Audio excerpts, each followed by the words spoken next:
Have you ever eaten something and wondered where it came from or how it got to your table?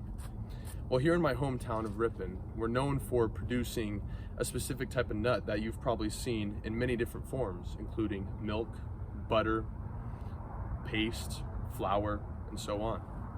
Now, according to Michael McGough from the Sacramento Bee, Ripon, which is again where I live, is considered the almond capital of the world.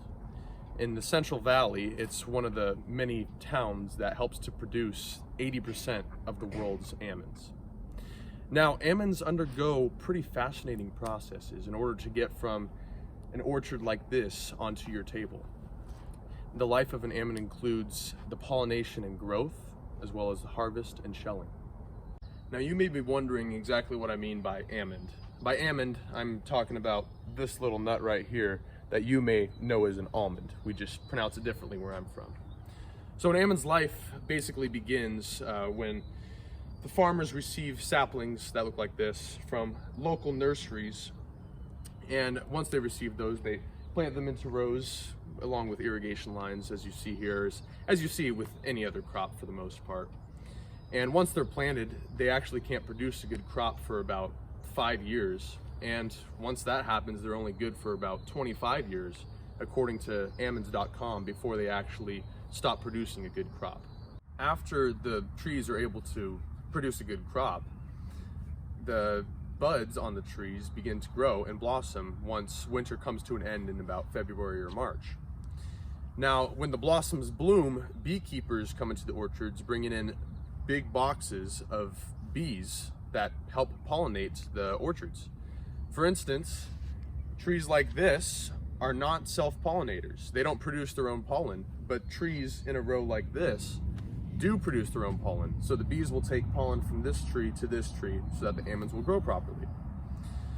Now, according to Brittany Goodrich in January 2020, bees are the most commercialized provider in the pollination business. So without bees, orchards would be pretty much nothing. Wouldn't have almonds. And some non-self-pollinating varieties include the nonpareil, which is the best almond that farmers will want to produce. And some pollinators would include Carmel, Monterey, Aldridge, and Fritz, according to Mike Westine, who is a good family friend and farmer. So after the almonds have been pollinated, they just continue to grow until harvest comes around in about early August and ends in roughly mid-October. So the first thing that happens is a shaker, which is this beautiful machine here, has arms that wrap around the tree, grab it, and shake it until all the almonds fall off.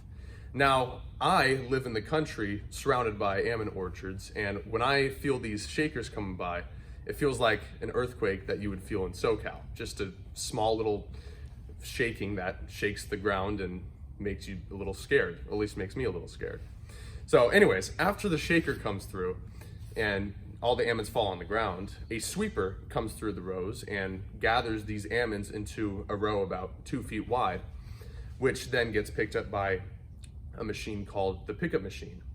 And the pickup machine basically scoops up these almonds, and as it's scooping them, it dumps them into a trailer behind it, and it conditions out all the debris that it doesn't want, such as sticks, rocks, and leaves, according to Eric Westine, who is Mike's son. And once that happens, a shuttle comes through the orchards, follows behind the pickup machine, grabs onto the trailer, dumps the trailer into the shuttle so it fills up with almonds, and it takes those over to get lifted up into a large semi-truck. And how that happens is the shuttle dumps the almonds that it took from the pickup machine into what's called an elevator, and then the elevator lifts up those almonds into the semi-truck, much like an escalator brings people from the first floor to the second floor in a mall. So once the almonds are inside the trailer, the trucks deliver them to a place called a sheller or a holder. And what that place does is it takes these almonds that you see here, it removes the outside hull, is what it's called, as you can see, and it removes the remaining shell, ultimately to reveal the nut itself. Now, nothing goes to waste according to farmers, so they will use the hull for different types of cattle feed, and they will use the shell for cattle bedding.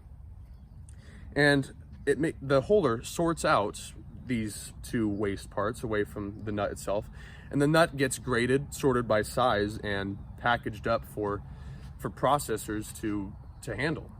And the processors can make them into candies or almond milk or butter for those of us who may be lactose intolerant.